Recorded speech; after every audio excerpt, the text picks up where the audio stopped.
ጤና ይስጥልኝ አድማጮቻችን፣ ተመልካቾቻችን እንደምን አላችሁ? እንደምን ሰነበታችሁ? ግርማ ካሳ ነኝ። ይህ ዋሜራ ነው።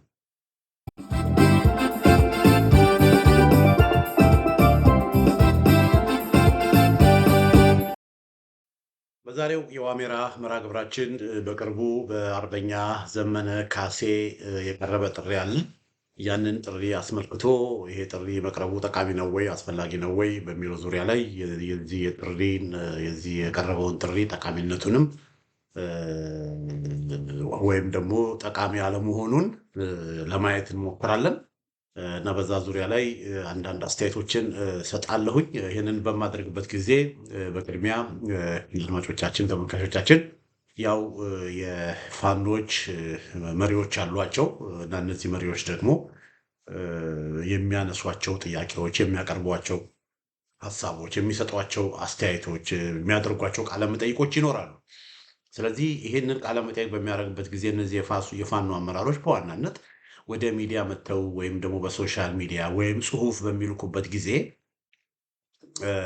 በሚያደርጉት እንቅስቃሴ ላይ ጠቃሚ የሆነ ነገር ከተገኘ ያንን ማበረታታት፣ ሊታረም የሚገባው ነገር ደግሞ ካለ ያ እንዲታረም ገንቢ የሆነ ኮንስትራክቲቭ የሆኑ አስተያየቶችን መስጠት አስፈላጊ ነው። በተለይ እንደ ጦማሪ፣ እንደ ሚዲያ ሰው፣ እንደ አክቲቪስት የሀሳብ የበላይነት እንዲኖር የሚቀርቡ ሀሳቦችን የሚሰጡ ዳይሬክሽኖችም ካሉ እነዛ ዳይሬክሽኖችን ህዝብ እንዲወያይበት ማድረግ አስፈላጊ ነው። ህዝብ የሚለውንም ደግሞ በመስማት አመራሮች ያንን ከግምት አስገብተው ምናልባትም ይሄ እያደረግን ያለነው ነገር በዚህ መልኩ ቢሻሻል፣ በዚህ መልኩ ቢለወጥ፣ ይሄ ቢቀር፣ ያ ቢገባ ብለውም ደግሞ ጠቃሚ የሆነ ኮንስትራክቲቭ የሆነ አሰስመንት፣ ስትራቴጂክ የሆነ አሰስመንትም ደግሞ እንዲያደርጉ ይረዳቸዋል እና በዚህ መልኩ ነው እንግዲህ እና አርበኛ ዘመነ ካሴን በአወጣው ጥሪ ዙሪያ ላይ አስተያየት በምንሰጥበት ጊዜ፣ ገንቢ አስተያየት በምንሰጥበት ጊዜ፣ ገንቢ ትችቶች በምናቀርብበት ጊዜ ዘመነ ካሴ ላይ ጥላቻ ተደርጎ መታየት የለበትም። ያ ባህል አለን። በእኛ በኢትዮጵያውያን መካከል ያ ባህል አለን። አንደኛ ከንቱ ውዳሴ ለምደናል። ከንቱ ውዳሴ በቃ ልባችን የማያምንበትንም እንዲሁ በተለያየ ምክንያት በትንሹም በትልቁም ሰውን በቃ ከንቱ ውዳሴ ማቅረብ እንወዳለን። በቃ ሰውን ላይ መካብ እንወዳለን። ከዛ በኋላ ደግሞ ስንጣላ ወይ ችግር ሲፈጠር ደግሞ ያ ትላንትና ስንገባው የነበረ ትላንትና ላይ ስናደርስ የነበረውን ደግሞ እንደገና ታችን ዘረግቷል እና ይሄ ባህል አለ። ነገር ግን አንድን ሰው በስራው በሚያደርገው ነገር ስናከብርም አፕሪሼት ስናደርግም በስራው በድርጊቱ በብቃቱ ቢሆን ከዛ በኋላ ደግሞ ሲሳሳት ደግሞ በተሳሳተው በሰውየው ላይ ሳይሆን በተሳሳተው ነገር ላይ ብቻ እርማት እንዲደረግ ብናደርግ በዛ መልኩ ቢሆን ነገሮች ብዙ ይስተካከላሉ። ግን እኛ ጋር ያለው ምንድነው? ትናንትና ስንደግፈው የነበረውን ከ10 ዓመት ከ20 ዓመት በፊት በቃ አሁን ዛሬ ከሱ ጋር ስላልተስማማ ዛሬ ከሱ ጋር ስለተጋጨን 20 ዓመት ከምናምን ዓመት በፊት የነበረውን ይዘን ደግሞ እንደገና በቃ ያን ሰው ይሄ መጥፎ ባህል እና አሁን እዚህ በዘመነ ካሴ ጋር በተገናኘ በዚህ ሚዲያም በተለይ አርበኛ ዘመነ ካሴ የጎጃም ፋኖችን አንድ በማድረግ ዙሪያ የሰራውን ስራ ያደረገውን ነገር አፕሪሼት አድርገን አመስግነን ሌሎቹም ከነ አርበኛ ዘመነ ካሴ እንዲማሩ ብዙ ፕሮግራሞችን በዚህ ሚዲያ ሰርተናል። ስለዚህ አሁን ደግሞ ቅር የተሰኘንበት ነገር መታረም አለበት የምንለውን ነገር ደግሞ ስናቀርብ በበጎ መንፈስ ሊታይ ይገባዋል። ይህንን በማድረጋችን ዘመነ ካሴን ትጠላላችሁ፣ እንትናን ትጠላላችሁ ወዘተረፈ የሚል አስተያየት መስጠት በጣም አስፈላጊ አይደለም። በዚህ ጉዳይ ላይ በሶሻል ሚዲያ አንዳንድ አስተያየቶችን በምሰጥበት ጊዜ በጣም በሚገርም ሁኔታ የስድብ ናዳ፣ የዛቻ ናዳ ነው የወረደብኝ እና ያም የሆነበት ምክንያት ጀስት ኮንስትራክቲቭ በሆነ መንገድ አንድን የአማራ ፋኖ ብሔራዊ ኃይል የቴዎድሮስ እዝ አመራር ዘመነ ካሴ ላይ ቅሬታ በማሰማት ይሄ ያወጣው ነገር ትክክል አይደለም በማለት ያንንም ደግሞ ምለው በስሜት ሳይሆን በማስረጃ በምክንያት በዚህ ምክንያቶች በሚል ያንን በማድረጌ በጣም በርካታ የሆነ ስድብ፣ ዛቻ የመሳሰሉት ነገሮች ታዝቤያለሁኝ እና አንድ ሰው ሀሳብ በሚያቀርብበት ጊዜ በመሳደብ በመዛት ያንን ሰው ሀሳብ እንዳይሰጥ ለማሸማቀቅ መሞከር ይሄ የሰለጠነ ፖለቲካ አይደለም። ስለዚህ በዚህ ጉዳይ ላይ ፖለቲካችን መሻሻል አለበት። ሰዎች ሀሳብ ሲሰጡ ሀሳባቸውን ተቀብሎ አስተናግዶ ያ ሀሳብ ትክክል ካልሆነ ያንን ሀሳብ በሀሳብ መሞገት ይገባል። ስለዚህ እኔ በዚህ ሚዲያ ላይም አሁን በዚህ ዝግጅትም በፌስቡክም ምጽፋቸው የነበሩ ነገሮች ኮንስትራክቲቭ ክሪቲሲዝም ነው። እርማቶች እንዲደረጉ ስህተቶች አሉ። ይሄ አካሄድ አያዋጣም፣ በእኔም እይታ ይሄ አካሄድ አያዋጣም። ስለዚህ ይሄ አካሄድ በዚህ መልኩ ቢስተካከል ጥሩ ነው ከሚል ነው እና ይሄ ነው አድማጮቻችን፣ ተመልካቾቻችን እና እንግዲህ ጋዜጠኛ ማነው አርበኛ ዘመነ ካሴ ያወጣው ጥሪ አለ። ይሄ ያወጣው ጥሪ ትንሽ በዛ ይላል፣ ግን ከዛ ውስጥ እነዚህን የተወሰኑትን እዚች ቦታ ላይ አስቀምጫቸዋለሁኝ እና ምንድን ነው የሚለው የኢትዮጵያ ከተሞች አዲስ አበባን ጨምሮ ይላል አርበኛ ዘመነ ካሴ፣ የኢትዮጵያ ከተሞች አዲስ አበባን ጨምሮ አረመኔው አብይ አህመድ በትጥቅ የሚፋለሙትን ጀግኖች ለማጥፋት ሴራ የሚጎነጉኑበት ስንቅና ትጥቅ የሚያገኝበት የወንበዴና የዘር አጥፊ መደበቂያ ዋሻ መሆኑ በአፋጣኝ ማክተም አለበት ይላል እና አዲስ አበባ ያገዛዙ ዋሻ መሆኑ በአስቸኳይ ማክተም አለበት ይላል ዘመነ ካሴ። እውነቱን ነው። በአዲስ አበባ ከተማ፣ በባህር ዳር ከተማ፣ በደብረ ማርቆስ ከተማ፣ በእንደዚህ በመሳሰሉ ትላልቅ ከተሞች አገዛዙ ተቀምጦ ህዝብን እየጨፈጨፈ ህዝብን እያጎሳቆለ ህዝብን እያሰቃየ ነው ያለው እና እውነቱን ይሄ ማክተም አለበት። በተለይም አዲስ አበባ ከተማ አገዛዙ ቁጭ ብሎ በሌላው አካባቢ ያለው ማህበረሰብ እየደረሰበት ያለውን ስቃይ ከምንም ነገር ሳይቆጥር ከጤፍ ሳይቆጥር አዲስ አበባ ምንም ነገር ስላልተፈጠረ አዲስ አበባ ምንም ነገር ስላልሆነ በቃ እንደውም አዲስ አበባ አይደለም 4 ኪሎ እና የተወሰነ አካባቢ ብቻ ለምን አዲስ አበባ ህዝብም እየተሰቃየ ነው በአሁኑ ጊዜ እና የተወሰነው የነሱ ሰርክል የነሱ ሰዎች የነሱ ደጋፊዎች ብቻ ሁሉ ነገር ስለተመቻቸላቸው ብቻ ሁሉ ነገር ሰላም እንደሆነ አድርገው በጣም አገርን እያተራመሰ ያለ አገዛዝ ነው የአብይ አህመድ የሚመራው የኦሮሙማ የኦነጋዊው የብልጽግና አገዛዝ ነው። እና ይሄ አገዛዝ እና አዲስ አበባ ከተማ፣ ደሴ ከተማ፣ ድሬዳዋ ከተማ፣ ናዝሬት ከተማ ወዘተረፈ የዚህ አገዛዝ ምንድን ነው መደበቂያ የዚህ አጥፊ የዘር አጥፊ አገዛዝ መደበቂያ ዋሻ መሆናቸው በአፋጣኝ ማክተም አለበት። ይሄ እውነት ነው፣ ትክክል ነው። እዚህ ጋር አርበኛ ዘመነ ካሴ የተናገረው በመሆኑም ይላል በከተሞች የሚኖረው ህዝባችን ይላል ነባራዊ ሁኔታ በሚፈቅደው የትግል አይነት ሁሉ እምቢተኝነትን በማፋፋም አረመኔውን ስርዓት ለመንቀል በቆራጥነት እንዲነሳ ጥሬን እያስተላለፍኩ ይላል። የሚያስተላልፈው ጥሪ ምንድን ነው? የአዲስ አበባ ህዝብ፣ የድሬዳዋ ህዝብ፣ የናዝሬት ህዝብ፣ የደሴ ህዝብ፣ የባህር ዳር ህዝብ፣ የጎንደር ህዝብ፣ ደብረ ብርሃን ህዝብ፣ በእነዚህ ከተሞች የሚኖረው ማህበረሰብ እምቢተኝነትን እንዲያፋፍም ሲቪል ዲስኦቢዲየንስ ካምፔን እንዲያደርግ መልእክቴን እያስተላለፍኩ ይልና ከዛ ምን ይላል ተመልከቱ። እያስተላለፍኩ ይልና በግለሰብ ደረጃ ነው ይህን መልእክት የሚያስተላልፈው።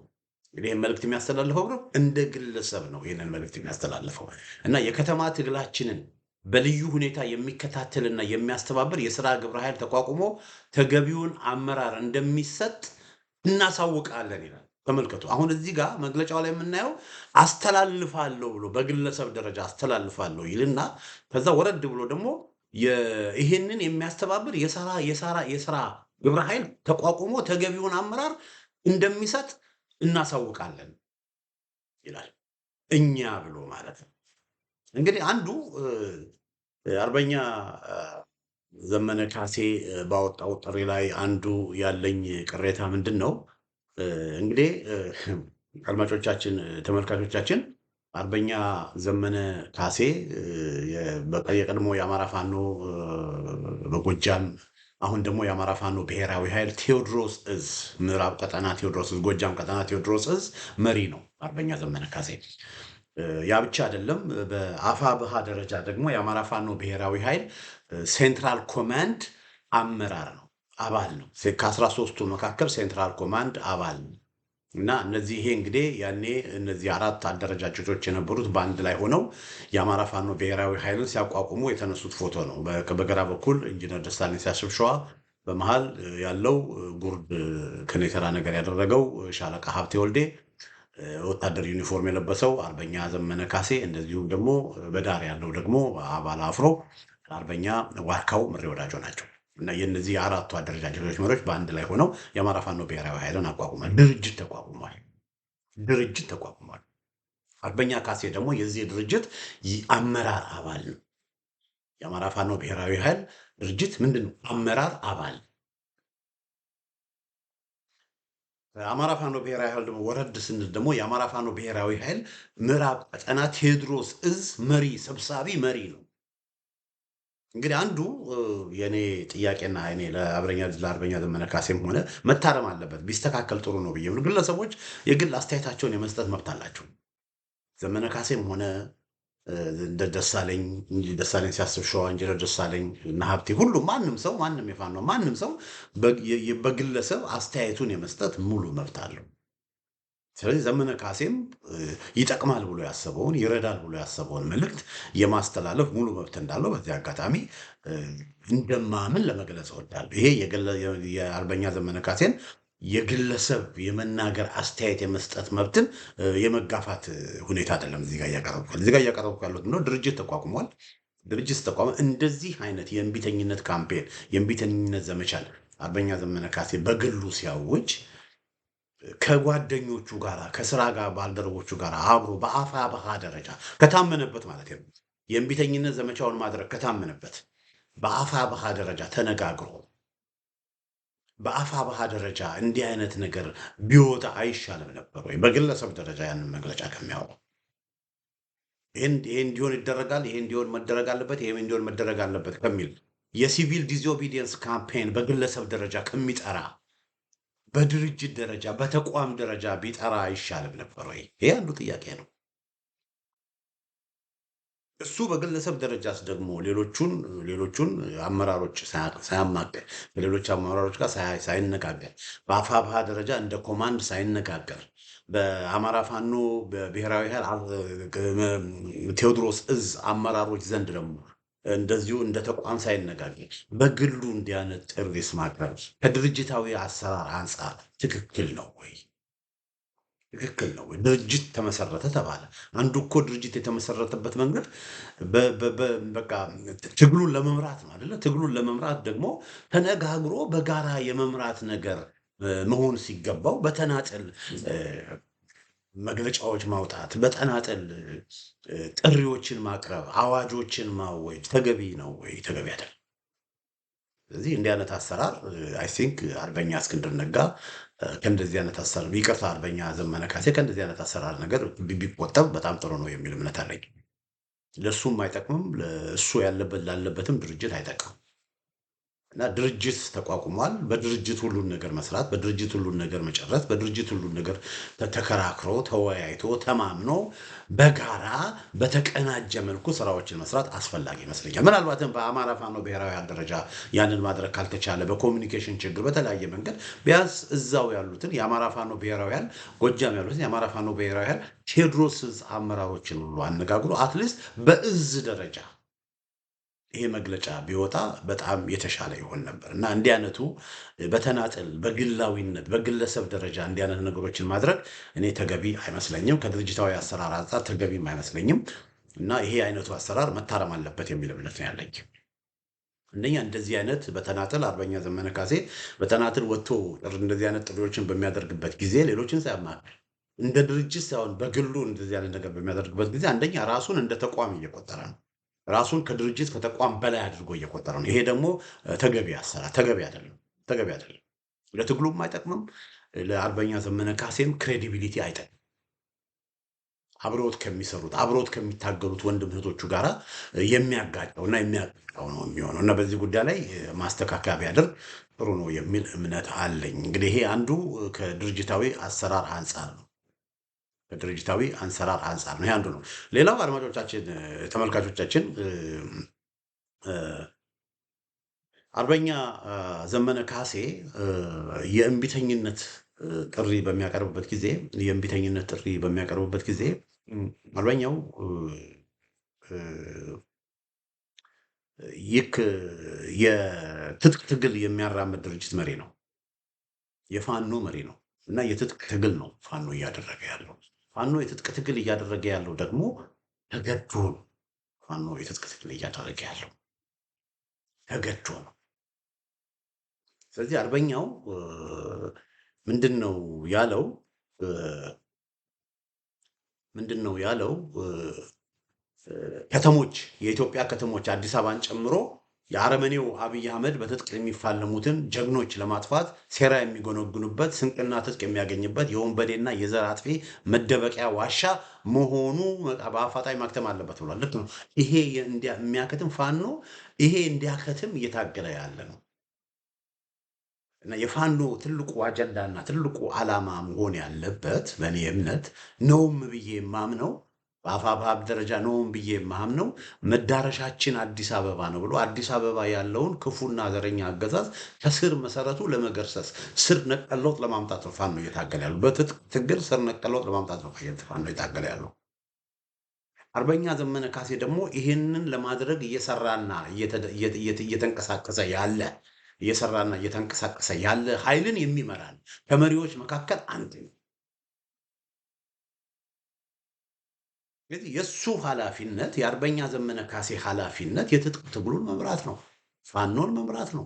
ፋኖ ስትራቴጂክ የሆነ ቪክትሪዎችን አስመዝግቦ ስትራቴጂክ የሆነ ድሎችን አስመዝግቦ ለውጤት እንዲበቃ ማድረግ ነው የዘመነ ካሴ ኃላፊነት። የእምቢተኝነት ካምፔን የእምቢተኝነት ዘመቻ የመጥላት ኃላፊነቱ ያደል ያንን እነ ልደቱ እነ ጃዋር ምናምን ያደርጉት እነ ልደቱ እነ ጃዋር ያደርጉት የእሱ የፋኖ መሪ ነው።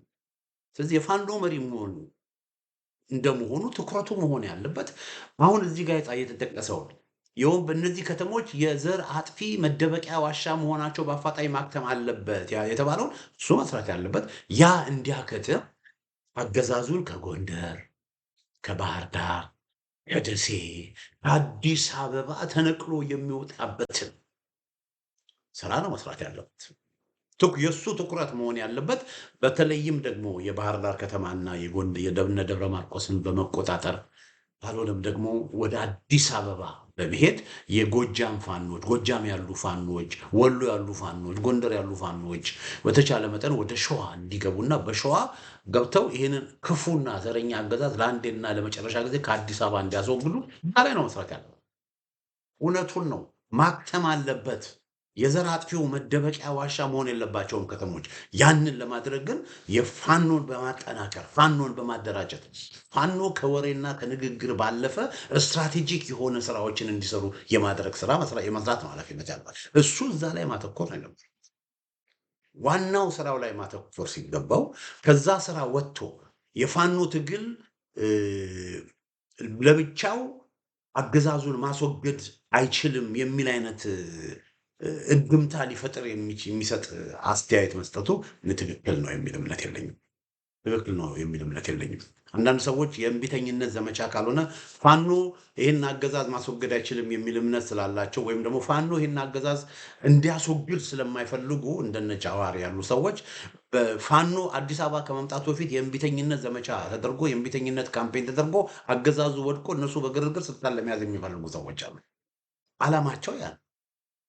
ነገር ግን በእኔ እምነት እንደ ፋኖ ደጋፊ ፋኖ አዲስ አበባ የመግባት አቅም አለው ብዬ ነው እኔ የማምነው። ጎጃም ያለው ኃይል ትልቅ ኃይል ነው። ጎንደር ያለው ኃይል ትልቅ ኃይል ነው። ወሎ ያለው ኃይል አይተናል። በቅርቡ ከመስከረም 14 እስከ መስከረም 30 ሳጅን አደማሊ ዘመቻ ወይም አባናደው ዘመቻ በተደረገ ጊዜ የወሎ ፋኖች ያሳምነው የሚኒሊክ እዝ ፋኖች ያደረጉትን ነገር አይተናል። ስለዚህ ይሄ የሚያሳየው ምንድን ነው? ይህንን ጠናክሮ በጎንደር ያለው አንድነት በሸዋ ያለው የፋኖች አንድነት ቢሰምር እኮ በአጭር ጊዜ ውስጥ ፋኖ አዲስ አበባ ይገባል። አዲስ አበባ የመግባት አቅም አለው። ከሚሊተሪ አንጻር ከውትድርና ብቃት አንጻር ፋኖ እንኳን አብይ አህመድን ሊገረስስ ቀርቶ ወገኖቼ ለምስራቅ አፍሪካ የሚሆን ኃይል ያለው ነው። ይሄ ኃይል እያለ ይሄ ኃይል ከግቡ እንዲደርስ የማድረግ ኃላፊነት የእነ አርበኛ ዘመነ ካሴ ነው። ከግብ እንዲደርስ የማድረግ ኃላፊነት የእነ አርበኛ ዘመነ ካሴ ነው። እዛ ላይ መስራት ሲገባው አርበኛ ዘመነ ካሴ ትኩረቱን ወደ ሌላ ቦታ እንዲዞር ማድረጉ ስህተት ነው የሚል እምነት ነው ያለኝ እና በዚህ ጉዳይ ላይ እኔ የምመርጠው አርበኛ ዘመነ ካሴ የፋኖ መሪ ነው። የፋኖ መሪ ይሁን። እንደ ፋኖ መሪነቱ የፋኖ ትግል ከግብ እንዲደርስ ትግሉ ወደ አዲስ አበባ እንዲሄድ ስትራቴጂክ የሆኑ ቪክትሪዎች እንዲከናወኑ እዛ ላይ ስራ፣ እዛ ላይ በርታ። ያንን ነው የምለው አድማጮቼ፣ ተመልካቾቼ እዛ ላይ በርታ እና አንዱ ቅሬታዬም ይሄ ነው። ቅሬታዬም ስራ ላይ አተኩር። ያንተ ስራ የፋኖ መሪ ነው። ፋኖ የትጥቅ ትግል የሚያደርግ ነው። ስለዚህ ስራ ላይ አተኩር። አንተ ስራህን ከጓደኞች ጋር ሆነ ስራህን በደንብ ከሰራ አፋብሃን የበለጠ ካጠናከራችሁ አፋብሃ ተጠናክሮ ይኸው አፋብሃ ከተቋቋመ 7 ወር አለፈው። አፋብሃ እንደ ድርጅት ከተቋቋመ 7 ወር አለፈው። በ7 ወር ውስጥ አፋብሃ ምን ሰራ የሚለውን ጠይቃችሁ ተገማግማችሁ ከጎጃም ወደ ሸዋ ኃይል ገባ ወይ? ከጎንደር ወደ ሸዋ ኃይል ገባ ወይ? ከወሎ ወደ ሸዋ ኃይል ገባ ወይ?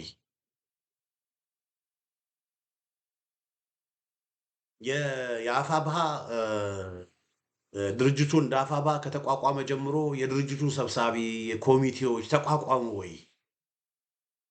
አፋብሃ እንደ ድርጅት ምን ሰራ? በትጥቅ ትግል ብዙ ስራዎች እየተሰሩ የሚሊተሪው ዘርፍ በየቀጠናው ብዙ ነገር እየተደረገ፣ በፖለቲካው ረገድ ግን አፋብሃ ማኒፌስቶ ራሱ አውጥቶ ይፋ አደረገ ወይ? ይሄን ስራ ነው አርበኛ ዘመነ ካሴ መስራት ያለበት እንደ አንድ አመራር አባል እና እነዚህ ነገሮች ሳይሰራ እነዚህ ነገሮች ላይ ብዙ አፋብሃ መስራት ያለባቸው ያልተሰሩ፣ አፋብሃ ለህዝብ ይፋ ማድረግ ያለበት ይፋ ያልሆነ ብዙ ነገሮች እያሉ ያንን ትቶ እንደነ ልደቱና እንደነ ጃዋር የነሱን ካምፕ የነሱን ወሬ የነሱን ፖለቲካ ተቀላቅሎ የእምቢተኝነት ምናምን ብሎ ማውራቱ እኔ ትክክል አይመስለኝም። የፋኖ ትግል በቂ አይደለም። የፋኖ ትግል ሰፕሊመንት በሌላ ትግል ሰፕሊመንት መሆን አለበት የሚል እምነት እንዳለው የሚያስመስል ስለሆነ በዚህ ጉዳይ ላይ ይሄም አንዱ ሌላ ቅሬታ ነው። አድማጮቻችን፣ ተመልካቾቻችን ይሄ አንዱ ሌላ ቅሬታ ነው።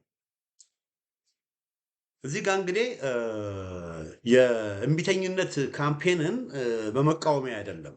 እዚህ ጋር አንድ ነገር ልብ እንድትሉልኝ፣ የእምቢተኝነት ካምፔንን የእምቢተኝነት ዘመቻን በመቃወሚያ አይደለም።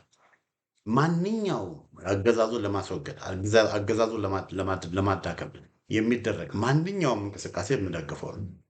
ማንኛውም እንቅስቃሴ ደግሞ በተወሰነ በኩል ፋኖን ይላል እና በዚህ ረገድ እየተደረገ ያለውን ነገር በአዎንታዊነት መመለከት ግን አሁን ምንድነው ቅድም እንዳልኳችሁ ትኩረቱ መሆን ያለበት ላይ ትኩረቱ መሆን አለበት ነው የኔ መከራከሪያ። እንግዲህ አርበኛ ዘመነ ካሴ ላይ ያለኝ ትልቁ ቅሬታ አንደኛ እንዲህ አይነት አዋጆችንና እንዲህ አይነቶችን ጥሪ ሲያቀርብ የተናጥል የግላዊነት ነገር መኖር የለበትም። እንደ አፋብሃ ወይንም ደግሞ እንደ አፋብሃ ቴዎድሮስ እዝ እንደ ተቋም ተነጋግሮ ጥቅሙ ጉዳቱ ታይቶ በጋራ በአንድነት እንደ ድርጅት ነው መወሰን ያለበት። የድርጅታዊ አሰራር መቅደም አለበት። ድርጅታዊ አሰራርን ማስቀደም መቻል አለበት። ተቋሙን አርበኛ ዘመነ ካሴ ማክበር መጀመር አለበት። ተቋሙን ማክበር መጀመር አለበት። እሱ ከተቋሙ ከፋኖ አደረጃጀት ከድርጅቱ በላይ አይደለም። ማንም የፋኖ አመራር አባል አድማጮች ማንም የፋኖ ኢንጂነር ደሳለኝም ሀብቴም ምሬም ከድርጅት ከፋኖ በላይ አይደሉም። መሪ ናቸው እንጂ በራሳቸው የፋኖን መሪ ወደፊት ለማድረስ የፋኖን እንቅስቃሴ ወደፊት ለመውሰድ በታሪክ አጋጣሚ በመሪነት ቦታ ላይ የተቀመጡ ናቸው እንጂ ከዛ ያለፈ ስልጣን የላቸው። ስለዚህ እነዚህ ወገኖች ለድርጅት ከመሰረቱ ለድርጅታዊ አሰራር ተገዥ መሆን አለባቸው። የቡድን አመራር ነው ያለው፣ በኮሚቴ ነው የሚመሩት።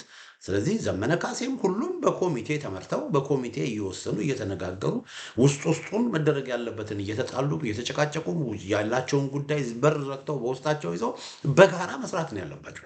ግን ከዛ ያፈነገጠ አንድ አመራር በቃ ተቋምን ካለማክበር የተነሳ ተቋምን ብዙ ከማሳነስ የተነሳ እኔ ከተቋም በላይ ነኝ ብሎ ከማሰብ የተነሳ ለብቻ ግን አሁን እያየን ያለ ነው እንደዚህ አዋጆችንና ጥሪዎችን ማቅረብ ትክክል አይደለም። እና ይህንን የሲቪል ዲስኦቢዲየንስ ካምፔን የሚያስተባብር የስራ ግብረ ኃይል ተቋቁሞ ተገቢውን አመራር እንደሚሰጥ እናሳውቃለን። ከማን ጋር ነው ይህንን የተነጋገረው? አርበኛ ዘመነ ካሴ ከማን ጋር ነው የተነጋገረው? የትኛው ግብረ ኃይል ነው የሚቋቋመው? ማን ነው ይህን ግብረ ኃይል የሚያቋቁመው? ምንም የጠራ ነገር የለም። አያችሁ፣ ምንም የጠራ ነገር። ስለዚህ ዝም ብሎ በግለሰብ በስሜት ዝም ብሎ እንዲህ አይነት መግለጫዎችን ማውጣት እኔ ተገቢ አይመስለኝም እና በዚህ ጉዳይ ላይ እርማቶች መደረግ አለባቸው የሚል እምነት አለኝ። ይሄ አንዱና ትልቁ ነጥቤ ነው።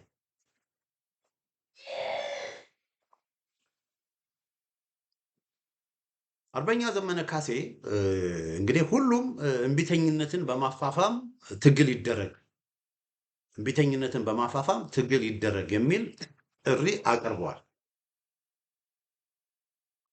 እና እምቢተኝነትን በማፋፋም ጥሪ ይደረግ የሚል ጥሪ አቅርበዋል እና አሁን እንግዲህ በአርበኛ ዘመነ ካሴ ይህንን በሚያቀርብበት ጊዜ እምቢተኝነት ኢትዮጵያ ውስጥ አሁን ባለው ሁኔታ ሊሰራ ይችላል ወይ የሚለው ትልቅ ጥያቄ ነው። ምን ያህል ይህንን አስቦበታል? የእምቢተኝነት ካምፔን ኢትዮጵያ ውስጥ እንደሚሰራ ምን ያህል አስቦበታል የሚለው ጥያቄ እንግዲህ ትልቁ ጥያቄ ነው። የእምቢተኝነት ካምፔን አድማጮቻችን፣ ተመልካቾቻችን ወደ እምቢተኝነት ዘመቻ ከመሄድ በፊት የሚያስፈልጉ መሰረታዊ ነጥቦች አሉ። መሰረታዊ ነጥቦች አንዱ ወደ እምቢተኝነት ከመሄዱ በፊት ዝርዝር እቅድና ዝግጅት ያስፈልጋል። ዝም ብሎ እምቢተኝነት አይባልም። ውጤት ያለው የእምቢተኝነት ዘመቻ እንዲኖር ከተፈለገ ዝርዝር እቅድ ዲቴል ፕላኒንግ ያስፈልጋል። ያለ እቅድ ያለ ፕላኒንግ በስሜት ብቻ እምቢተኝነት ይፋፋም ማለት ዋጋ የለው። በሶሻል ሚዲያ እና ደብዳቤ በመልቀቅ ወረቀት በመልቀቅ ብቻ እምቢተኝነት ይፋፋም ማለት ዋጋ የለው። ይሄ አንዱ ነው። ሁለተኛ፣ ይሄ እምቢተኝነት ዘመቻ በሚደረግበት ጊዜ የእምቢተኝነት ዘመቻው የጠራ ዓላማና አጀንዳ ሊኖረው ይገባል። ለምንድን ነው የእምቢተኝነት ዘመቻ የሚደረገው? ለምሳሌ ሐኪሞች ኢትዮጵያ ውስጥ የእምቢተኝነት ዘመቻ ጀምረው ነበር ከዚህ በፊት። የሐኪሞች ጥያቄ ሌላ ነው። አሁን ሰሞኑን ደግሞ በአንዳንድ ዩኒቨርሲቲዎች ተማሪዎች እያመፁ ነው። የእነሱም ጥያቄ የተለያየ ነው። ምንድን ነው አጀንዳው? ምንድን ነው? የጠራ ዓላማ በሌለበት ሁኔታ ህዝብን በአንድ አቅጣጫ መምራት አይቻልም። ስለዚህ ይሄ የእምቢተኝነት ዘመቻ የሚባለው እና አብይ አህመድን ለማስወገድ ነው፣ አገዛዙን ለማስወገድ ነው። ይሄም በትክክል መጥራት አለበት። ሁለተኛ፣ ይሄ የእምቢተኝነት ዘመቻ መሪ ድርጅት ወይም ድርጅቶች ያስፈልጉታል። ዝም ብሎ ሰው በስሜት ገንፍሎ አይነሳም። ስራዎች መሰራት አለበት። አስቀድሞ ስራዎች መሰራት አለበት። ድርጅት ያስፈልጋል። ድርጅቱ በየቦታው ሴሎች፣ ኦርጋናይዜሽኖች ሊኖሩት ይገባል። በየቀበሌው፣ በየወረዳው፣ በየአውራጃ ሰውን መቀስቀስ ያስፈልጋል። ኔትወርክ ያስፈልጋል። ያለ ኔትወርክ የሚደረግ የሲቪል ዲስኦቢዲየንስ ካምፔን ሊኖር አይችልም። ለምሳሌ ቀላል ምሳሌ ልስጣችሁና የቄሮ የኦሮሞ ፕሮቴስት የሚባለው እንቅስቃሴ ነበር። ያ የኦሮሞ ፕሮቴስት ዝም ብሎ የመጣ ይመስለናል? አይደለም። ዝም ብሎ እኮ አይደለም።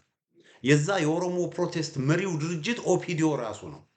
ውስጡን እነ አባዱላ፣ እነ ለማ መገርሳ፣ እነ አብይ አህመድ ነው ሲመሩት የነበረው።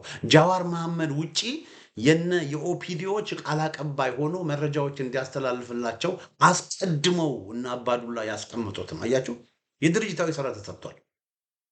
በየቦታው ተቃውሞ የሚያደርጉ በየቦታው ተቃውሞዎችን እየቀረጹ ለነጃዋር የሚልኩ ሴልፎን ተሰጥቷቸው ኔትወርክ ተደርጎ ሁሉ ነገር ተደርጎ ጃዋርም አስቀድሞ ወደዚህ እንዲመጣ የተደረገው በዚህ ምክንያት ነው። የኦሮሞ ሚዲያ ኔትወርክን እንዲያቋቁም የተደረገው እና አባዱላ ናቸው። ኦፒዲዮ ነው የኦሮሞ ሚዲያ ኔትወርክን ያቋቋሙ። ይሄ ሁሉ ስራ ከሰሩ በኋላ አማመስ ጀመሩ እና ያንን የሚመራው ድርጅቱን የሚመሩት የነበሩት ያኔ የኦሮሞ ፕሮቴስት የሚባለውን የሚመሩ የነበሩት ኦፒዲዮዎች ነበሩ። ኦፒዲዮዎች ባያምፁ የኦሮሞ ፕሮቴስት የሚባለው የኦፒዲዮዎች አመፅ ነው። ኦፒዲዮዎች በህወሓት ላይ ያደረጉት አመፅ ነው። ፊት ለፊት በድርጅት ውስጥ ከተቃወሙ ዋጋቸውን ያገኛሉ። ስለዚህ ከበስተጀርባ ተደብቀው ህዝቡን አስተባብረው የህዝብ ተቃውሞ እንዲመጣ አደረጉ። የአማራ ሬዚስተንስ ተብሎ የሚታወቅ የነበረውንም ደግሞ ያደራጁት እነማን ናቸው? እነ አቶ ገዱ ናቸው ያደራጁት። ብአዴን ነው ያደራጀው። የብአዴን ኔትወርክ፣ የብአዴን መረብ እነ አቶ ንጉሱ፣ እነ ነፍሳቸውን ይማር፣ እነ ዶክተር አምባቸው እነሱ ናቸው ያንን ኔትወርክ ያደራጁት። ብአዴን ባይኖር ኖሮ የአማራ ሬዚስተንስ የሚባለው ያኔ እነ ኮሎኔል ደመቀ የነበሩ ጊዜ የነበረው እንቅስቃሴ አይኖርም ነበር። ያለ ድርጅት የሚደረግ ምንም አይነት እንቅስቃሴ የለም። ስለዚህ ሰው ህዝባዊ ተቃውሞ እንዲኖር ከተፈለገ ህዝባዊ እምቢተኝነቶች እንዲኖሩ ከተፈለገ ህዝብን የሚያደራጅ ህዝብን ሞቢላይዝ የሚያደርግ ተቋም ወይም ድርጅት ያስፈልጋል። ለምሳሌ የዛሬ 3 ዓመት መጋቢት 2015 ዓ.ም ሁላችንም የምናስታውስ ከሆነ በሁሉም የአማራ ክልል በቃ ከፍተኛ የሆነ መንገዶችን የመዝጋት የስራ ማቆም ከፍተኛ የሆነ ህዝባዊ እንቅስቃሴ የሲቪል ዲስኦቢዲየንስ ካምፔኖች ሲደረጉ ነበር የምናስታውስ ከሆነ። ያም ዝም ብሎ አይደለም። ህዝባዊ ኮሚቴ የሚባል በህቡ የተደራጀ ድርጅት ነበረ ወገኖች። ያ ህዝባዊ ኮሚቴ ነው በየቦታው ህዝቡን አደራጅቶ ብዙ ነገር የሰራው። ድርጅት ያስፈልጋል። ያለ ድርጅት የሚደረግ ነገር የለም። ይሄ ድርጅት የፖለቲካ ፓርቲ ሊሆን ይችላል፣ የህቡ አደረጃጀት ሊሆን ይችላል፣ ሲቪክ ማህበራት ሊሆኑ ይችላሉ፣ የሃይማኖት ተቋማት ሊሆኑ ይችላሉ። ግን አሁን ባለው ሁኔታ ለምሳሌ የምታስታውሱ ከሆነ የኢትዮጵያ ኦርቶዶክስ ቤተክርስቲያን የሲቪል ዲስኦቢዲየንስ ካምፔን ጀምራ ነበር። ለምን? ተቋም ነዋ። በየአብያተ ክርስቲያናቱ በየማህበራቱ ኔትወርክ ነበራት የኢትዮጵያ ኦርቶዶክስ እና ያንን ኔትወርክ ተጠቅማ በአዲስ አበባ ከተማ ውስጥ የአገዛዙን አነቃንቃ ነበር የኢትዮጵያ ኦርቶዶክስ ቤተክርስቲያን አነቃንቃ ነበር። በጣም ጥሩ የሲቪል ዲስኦቢዲየንስ ሰላማዊ የእምቢተኝነት ዘመቻዎች አገዛዙን ከስልጣን ሊያወርድ የሚችሉ ሊገረስሱ የመገሰጽ አቅም የነበራቸው ትልቅ እንቅስቃሴዎች ተደርጓል። ለምን? ድርጅት ስለነበር፣ ተቋም ስለነበር። ከዛ እና አብይ አህመድ አቅማቸውን አይተው ወዲያው አፈገፈጉ። አያችሁ፣ ወዲያው አፈገፈጉ። ይሄ ነገር ከቀጠለ እነዚህ ሰዎች ድርጅት አላቸው፣ ተቋም አላቸው፣ ኃይል አላቸው፣ ብዙ ሰው አላቸው፣ በቀላሉ ከስልጣናችን ሊያስወግዱን ይችላሉ በሚል በዚህ በዛ ብሎ አብይ አህመድ በዚህ ለምኖ የጠፉትን ልጆች የጠፉትን በጎች ይዤላችሁ መጥቻለሁ ምናምን እያለ በቃ የኢትዮጵያ ኦርቶዶክስ ቤተክርስቲያን ውስጥ ወደኋላ እንዲያፈገፍጉ ከዛ ወደ ኋላ እንዲያፈገፍጉ ካደረጉ በኋላ ቀስ በቀስ የኦሮሞ ብልጽግናዎች ቀስ በቀስ እየበሏቸው አሁን ሙሉ ለሙሉ የኢትዮጵያ ኦርቶዶክስ ቤተክርስቲያን ሲኖዶስን የኦሮሞ ብልጽግናዎች ሙሉ ለሙሉ ተቆጣጥረውታል። ስለዚህ አሁን የኢትዮጵያ ኦርቶዶክስ ቤተክርስቲያን የእግዚአብሔር የክርስቶስ ቤተክርስቲያን መሆኗ ቀርቶ ሲኖዶሱ ማለት ነው ቤተክርስቲያን ሆናለሁ ሲኖዶሱ ቅዱስ ሲኖዶስ መሆኑ ቀርቶ የብልጽግና ሲኖዶስ ሆኗል። ስለዚህ ያ ህዝብን ሊያስተባብር ይችል የነበረውን ተቋም ምን አድርገውታል? ያዙት። የሲቪክ ማህበራት፣ የአስተማሪዎች ማህበር፣ የሰራተኞች ማህበር በሙሉ ብልጽግና ተቆጣጥሮታል። የሃይማኖት ተቋማት የኢትዮጵያ ኦርቶዶክስ ቤተክርስቲያን ነበር የቀረችው። ከዛ በፊት ደግሞ ነፍሳቸውን ይማር ሀጂ ሙፍቲ ኡመር ነፍሳቸውን ይማር እሳቸውም ተቀናቃይ ስለሆኑበት እሳቸውንም በዚህ በዛ ብሎ አስወገደ አብይ አህመድ። ከዛ የለየላቸው ዋሃቢስት፣ ሳላፊስት፣ አክራሪ የኦሮሞ ብልጽግና ደጋፊ የሆኑ ሰው መጅሊስ ውስጥ አስቀመጠ። ስለዚህ መጅሊሱን የእስላማዊ ምክር ቤትን ሙሉ ለሙሉ ተቆጣጠረ። ሲኖዶሱን ሙሉ ለሙሉ የኢትዮጵያ ወንጌላዊ ቤተክርስቲያናትንማ ቆይቷል ከተቆጣጠረ። ኢትዮጵያ ወንጌላዊ ቤተክርስቲያን ህብረት የሚባለውን አዳክሞ የኢትዮጵያ ወንጌላዊ ቤተክርስቲያን ካውንስል የሚባል እና የዩ ጮፋ ምናምን ያሉበትን ከቶ ሙሉ ለሙሉ በቃ የኢትዮጵያ ኦርቶዶክስ ቤተክርስቲያን አመራርን አብይ አህመድ ሙሉ ለሙሉ ጠርንፎ ይዟል። ስለዚህ እነዚህ ተቋማት የሚባሉት በሙሉ በብልጽግና ስር ሶስቱ አንዳንዶቹ አብይ አህመድ የጴንጤዎች ነው አደልባል። አብይ አህመድን ሙስሊሞችም ኦርቶዶክሶችም ምንድነው ወንጌላዊ ቤተክርስቲያን አማኞችም አመራሮች በአብይ አህመድ ተጠርንፈዋል። ስለዚህ አንዱ ህዝቡን ሊያስተባብሩ የሚችሉ የነበሩት እነሱ ነበር። ሌላው በእድሮች ማህበሮች ነበሩ። አሁን ምን አደረገ? የአዲስ አበባን ህዝብ እየበተነ እያፈራረሰ በየቦታው እየበታተነ አንዱን እዛ አንዱን እዚህ አንዱን እዛ ማዶ አንዱን እዚህ ማዶ እያደረገ የህዝቡ ሶሻል ፋብሪክን ምን አደረገው? በታች። ስለዚህ በእድር በማህበር እንኳ ሰው እንዳይነጋገር እንዳይወያይ አደረገ። ስለዚህ ህዝብ በአንድ ላይ ሆኖ ተነጋግሮ የሚወያይበት መድረክ የለውም። ሌላው የፖለቲካ ፓርቲዎች ናቸው። የፖለቲካ ፓርቲዎችን እነ አብን የተባሉትን ለነበለጠ ሞላና ለነጋሻው ለመሳሰሉት ጥሩ ጥቅም ሰጥቶ ያው አብንን ድባቅ አደረገ። ኢዜማን የተባለውን ደግሞ እንደነ ሰማያዊ ፓርቲና አንድነት ፓርቲ የመሳሰሉ ጠንካራ የነበሩ ፓርቲዎች የመሰረቱትን ብርሃኑ ነጋን ስልጣን ሰጠውና ከዛ በኋላ ኢዜማንም ምን አደረገው? ባዶ አደረገው። ስለዚህ የኢትዮጵያ ውስጥ የተቃዋሚ ፓርቲ የለም። መግለጫ የሚያወጡ ጥርስ የሌላቸው እንደ እናት ፓርቲ እንደነ መያድ ያሉ አሉ፣ እንደነ ኢህአፓ ያሉ አሉ። ግን እነሱም ቢሆን አልፎ አልፎ መሪዎቻቸው እየታሰሩ ምንም ሊያደርጉ ከመግለጫ ከማውጣት ውጭ ምንም ሊያደርጉ የሚችሉት ነገር። ስለዚህ ኢትዮጵያ ውስጥ የፖለቲካ ፓርቲ ጠንካራ ደፋር የፖለቲካ አመራሮች አክቲቪስቶችን በሙሉ እና አብይ አህመድ የኦሮሞ ብልጽግና ምን አድርጓል? አስሯል። ነፃ ሚዲያ የለም። ስለዚህ ሁሉን ነገር ምንድን ነው ህዝብን ሊያደራጅና ህዝብን ሊቀሰቀስ የሚችል ኃይል ድርጅት የለም። ያ በሌለበት ሁኔታ ኢትዮጵያ ውስጥ የሚደረግ የእምቢተኝነት ዘመቻ ግብታዊ ዘመቻ ነው። ላልተወሰነ ጊዜ ይደረግና ከዛ በኋላ ይጠፋል። አሁን ለምሳሌ አስተማሪዎች ምንድነው ምሁራን አንድ ላይ ሆነው ይቅርታ ዶክተሮች አመፁ። ዶክተሮች በሚያምፁበት ጊዜ ምን አደረጉና አብይ አህመድ የተወሰኑ ዶክተሮችን ወስዶ አሰሩ። ከዛ በኋላ አንድ ስሙ ጠፋኝ፣ አንድ በጣም ብዙ ዶክተሮች መግባት የሚችሉበት ስፔሻላይዝድ ሆስፒታል ነበር፣ ስሙ ጠፋኝ። እዛ ሆስፒታል ላይ የነበሩት ዶክተሮች ደግሞ ምን አደረገ? አገዛዙ በሙሉ አባረረ። ዶክተሮቹን በሙሉ አባረረ። አሁን ዶክተሮቹን ሲያባረር ሌሎች ዶክተሮችን ቢተባበሩ ነገሮች ውጤት ያመጡ ነበር። ግን ምን ሆነ? ወይም ደግሞ ከዶክተሮች በተጨማሪ ደግሞ አስተማሪዎችም፣ ታክሲ ሹፌሮችም፣ ሌሎችም ቢተባበሩ አዲስ አበባ ውስጥ ውጤት ይመጣ ነበር። ግን ምን ሆነ? ዶክተሮቹ የእምቢተኝነት ዘመቻ በሚያደርጉበት ጊዜ ዶክተሮቹ ተነጋግረው የእምቢተኝነት ዘመቻ በሚያደርጉበት ጊዜ የተወሰነ አካባቢ ከሌላ ቦታ ዶክተሮችን አምጥቶ እነዚህን አባሮ እነዚህን ሊተካዋል፣ የተወሰኑትን አሰረ። ዶክተሮችን ለማገዝ የተነሳ አስተማሪ የለም። ዶክተሮችን ለማገዝ የተነሳ ሾፌር የለም። ዶክተሮችን ለማገዝ የተነሳ የመንግስት ሰራተኛ የለም። ዶክተሮችን ለማገዝ የተነሳ ነጋዴ የለም። አሁን ነጋዴዎች በሙሉ አሁን እየጮሁ ነው እያሉ ነው። ግን ያኔ ሐኪሞች ሲነሱ ነጋዴዎች በሙሉ ንግዳቸው ላይ ነው። ስለዚህ አብይ አህመድ በቀላሉ የሐኪሞችን እንቅስቃሴ ምን አደረገው?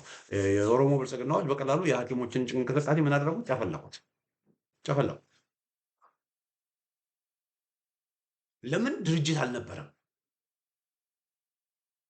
እንደዚህ ኔትወርክ ዘርግቶ ውስጡን ስራ የሚሰራ ድርጅት አልነበረም። እና የእምቢተኝነት ዘመቻ በሶሻል ሚዲያ ጥሪና በስሜት የሚደረግ አይደለም። ዝግጅት ያስፈልገዋል። ሶስተኛ የሚያስፈልገው ምንድን ነው? ዓላማችንን ማሳካት እንደምንችል አስቀድመን ማጥናት አለብን። ይሄን የሲቪል ዲስኦቢዲየንስ ዘመቻ ስንጠራ፣ የእምቢተኝነት ዘመቻ ስንጠራ ውጤት ማምጣት እንችላለን ወይ ብለን መጠየቅ አለብን። ውጤት የማናመጣ ከሆነ ውጤት ለማናመጣ ነገር ህዝቡ አላስፈላጊ መስዋዕትነት እንዲከፍል ማድረግ የለብንም። አምስተኛ ምን ችግሮች ሊፈጠሩ ይችላሉ ብለን መጠየቅና መዘጋጀት ያስፈልጋል። ቤዚክሊ ሪስክ አሰስመንት ያስፈልጋል። ይሄን እምቢተኝነት ዘመቻ ብናደርግ ምን ችግሮች ሊከተሉ ይችላሉ ብለን መጠየቅ አለብን። አሁን አርበኛ ዘመነ ካሴ የእምቢተኝነት ዘመቻ መፋፋም አለበት ብሎ ሲል ህዝቡን አደራጅቷል። ህዝቡን ኦርጋናይዝ አድርጓል። የአዲስ አበባን ህዝብ ኦርጋናይዝ አድርጓል። የባህር ዳርን ህዝብ፣ የደብረ ማርቆስን፣ የደሴን ህዝብ ኦርጋናይዝ አድርጓል። የእምቢተኝነት ዘመቻው ውጤት እንዲያመጣ ግራስሩት የሆነ ድርጅታዊ ስራ ሰርቷል? አልሰራም። ያ ሳይሆን የእምቢተኝነት ዘመቻ ብሎ ማለት ትክክል አይደለም። ይሄ የእምቢተኝነት ዘመቻ አገዛዙ አሁን ሌላው ሀገር ቢሆን ተማሪዎች ሲያምፁ፣ ምሁራን ሲያምፁ የመንግስት ለውጥ ይመጣል። አሁን ይሄ እንደዚህ አይነት ዘመቻ ቢደረግ በተለይ ከአዲስ አበባ ውጭ ለምሳሌ አምቦ እንውሰድ። አምቦ የእምቢተኝነት ዘመቻ ተደረገ እንበል።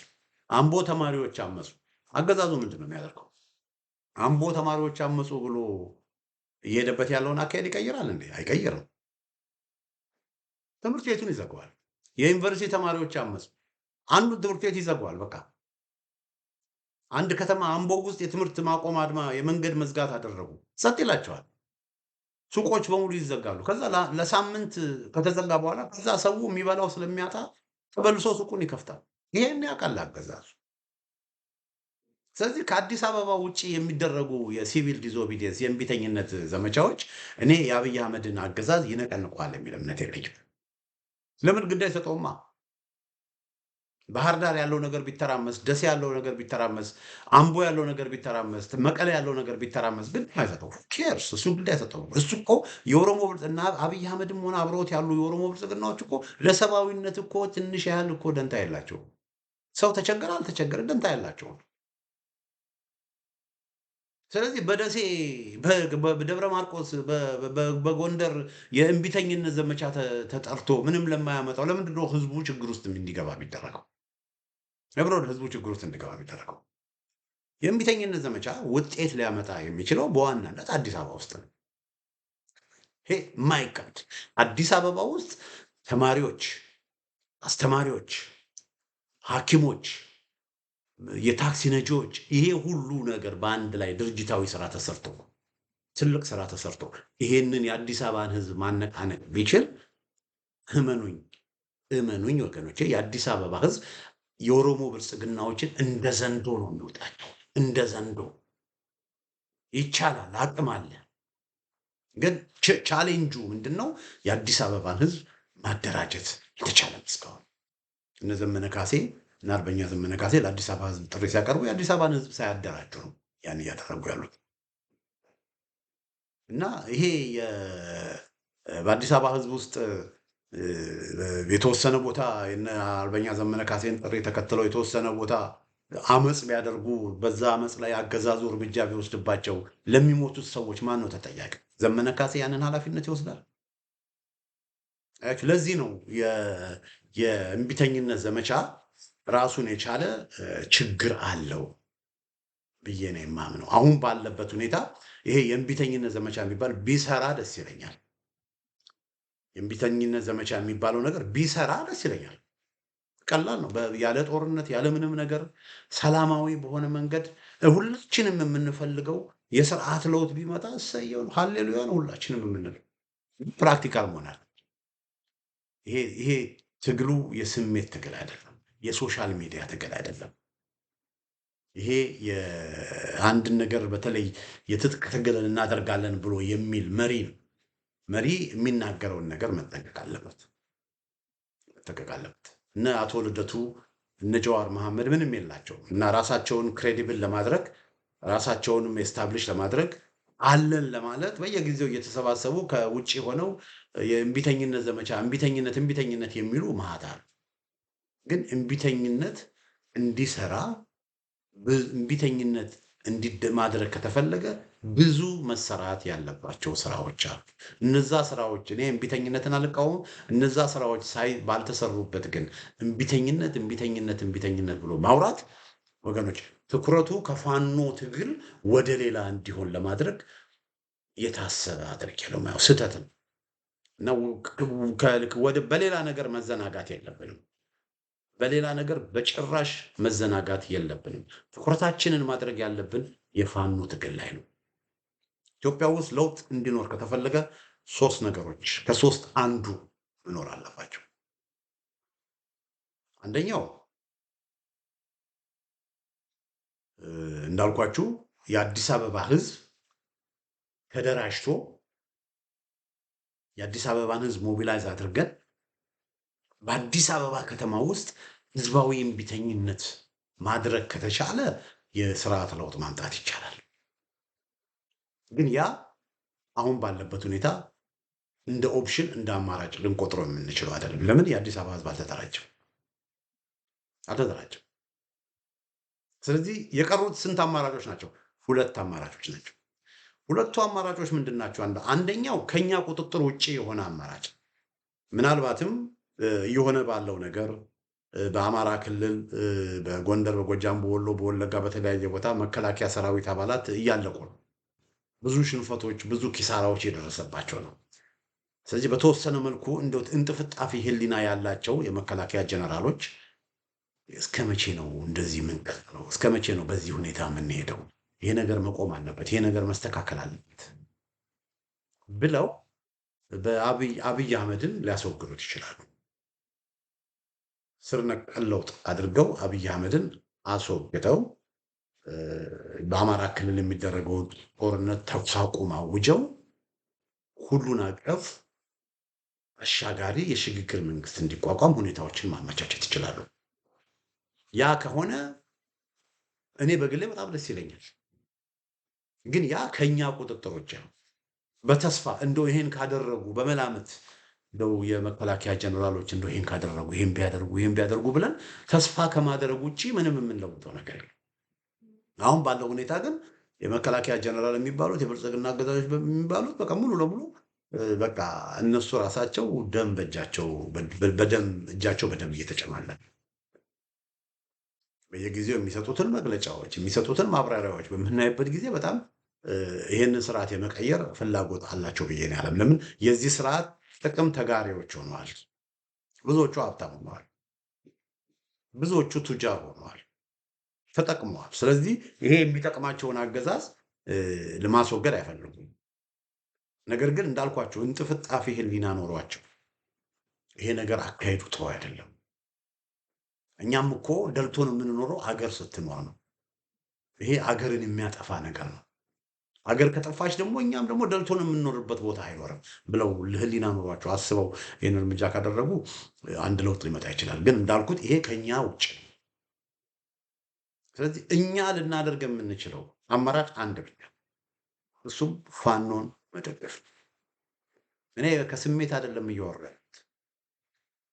ኢትዮጵያ ውስጥ ስር ነቀል ለውጥ እንዲመጣ ሊያደርግ የሚችል አገር ሊቀይር የሚችል ይሄንን ክፉና ዘረኛ አገዛዝ ሊያስወግድ የሚችል ብቸኛ ኃይል ፋኖ ብቻ ነው። ፋኖ ከምንም ተነስቶ አሁን ያለበት ደረጃ በ2 ዓመት ተኩል ውስጥ ደርሷል። ፋኖ በጣም ጠንካራ ፎርሚደብል ኃይል ሆኗል። ፋኖ የቀሩት አንዳንድ ነገሮችን ማስተካከል ነው። እነዛን ነገሮች ካስተካከሉ የኢትዮጵያ ትንሣኤ ይታወጃል።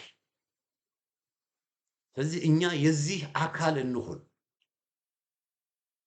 በፋኖ ውስጥ ውጣ ወረዶች አሉ፣ መውጣት መውረዶች አሉ፣ መነሳት መውደቅ አለ፣ ክፍተቶች አሉ። በትንሽም በትልቅም ነገር ተስፋ እየቆረጥን ወደኋላ ማለትና ጠዋትና ማታ አብይ አህመድ ያደረገ ብልጽግና ያደረገ ኦሮሞ ብልጽግና ያደረገው ማልቀስ ሳይሆን የስርዓት ለውጥ እንዲመጣ ከተፈለገ ፋኖን እንደግፍ። አርሲ ውስጥ ኦርቶዶክሶች ተገደሉ፣ አርሲ ውስጥ እንዲሆነ ወለጋ እንዲሆነ ብሎ ሻማ ማብራት ማልቀስ። እስከ መቼ ነው ሻማ የሚባለው? እስከ መቼ ነው የምናለቅሰው? ቤታችን ፈረሰ፣ ይህን ያህል ቤቶች ፈረሱ፣ እንደዚህ ሆኑ ተብሎ በቃ የና አብይ አህመድ የኦሮሞ ብልጽግናዎች ኃጢአት በቃ በየጊዜው ነው በቃ ምንሰማው። ኃጢአት መስማት፣ በደል መስማት፣ ግፍና ሰቆቃ መስማት ማቆም አለበት። ማማረር፣ ማልቀስ፣ ብሶት ማሰማት፣ ብሶት ማውራት ማቆም አለበት። ይሄ ብሶት ከማሰማት አልፈን ይሄንን ብሶት ማስቆም የምንችልበትን ሁኔታ መፍጠር ነው። ሁለት ታሪኮች ልንገራቸው፣ የሰማሁት ነው። አንዱ ምንድነው በተለይ አሜሪካኖችና አንድ አሜሪካዊ ሰው ተናገረ ብሎ አንዱ የነገረኝ ነው። እና አሜሪካኖችና አይሁዶች አሉ። አሁን የአሜሪካን ጥቁር አሜሪካውያን በባርነት ሆነው ብዙ ተሰቃይተዋል። አይሁዶችም ደግሞ በናዚ ጀርመኒ በሂትለር ጊዜ ብዙ ተሰቃይተዋል። ታውቃላችሁ፣ ሆሎኮስት የዘር ማጥፋት ወንጀል ተፈጽሞባቸዋል፣ እስራኤላውያን ማለት ነው። ግን አሁን ሁለቱን ማህበረሰባትን ጥቁር አሜሪካውያን አሁንም አብዛኞቹ ድሆች ናቸው። ግን ስትሄዱ ብሶት ማሰማት እኛ እንዲሆነን ሲስተማቲክሊ ሬሲዝም እንዲሆነን እንደዚህ ገብተን ማማረር ነው ብዙዎቹ ስራቸው። ከዚህ በፊት የደረሰባቸው በደልና ስቃይ እሱን እያሰቡ ማልቀስ ነው ስራቸው። ነገር ግን ያ ከዚህ በፊት የደረሰባቸው ስቃይና መከራ ኤነርጂ ሆኖባቸው ለመነሳት ብዙዎቹ እየሞከሩ፣ አይሁዶቹን ግን ካያችሁ ብዙ እልቂትና ብዙ ስቃይ ብዙ ጄኖሳይድ ተፈጽሞባቸው ግን እንዲህ አይነት ነገር ዳግም እንዳይፈጠር በሚል ዳግም በእስራኤል ላይ በናዚ ጊዜ የተፈጠረው በእስራኤል ላይ ዳግም እንዳይፈጠር በሚል እንዴት እንደሚሰሩ ተመልከቱ።